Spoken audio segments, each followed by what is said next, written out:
What an incredible opportunity to inspire other people and other organisations.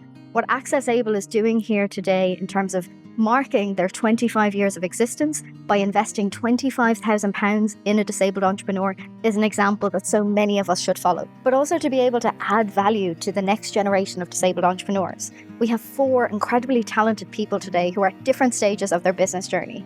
What we know is that there is not enough investment in disabled people, in disabled-led businesses. And this is an example that we could use as a blueprint, locally, nationally, and globally.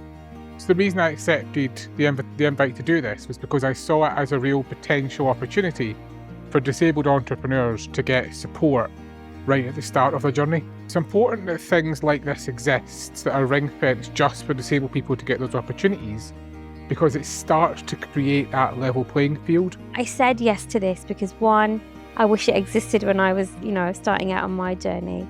2, I am a disabled entrepreneur, so I know what it's like to be in that position. And lastly, I've got so much to contribute and I want to give back to people. As disabled people, especially those of us that live in a world or environment that isn't designed for us, we're innovating every day just to live our daily lives. I have a short stature. Figuring out how to reach my kitchen cupboards is the least of my problems.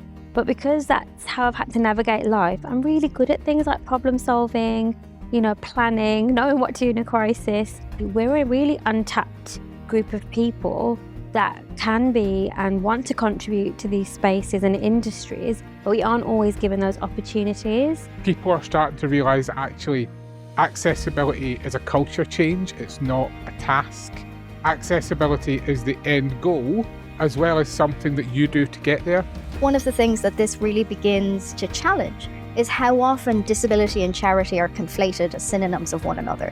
When I was setting up my business, there was a deep understanding or belief that it should be a charity. It should be able to access solely funding from government or charitable organisations, and that's how we should financially thrive.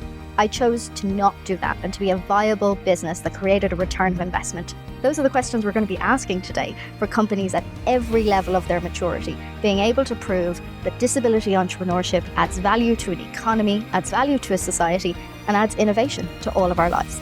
Disability is often seen as the sum of a person's identity. Disability is so common. It's so ordinary. There's so much more that's interesting about a person that's not to do with their disability. And that's what we want to celebrate as well.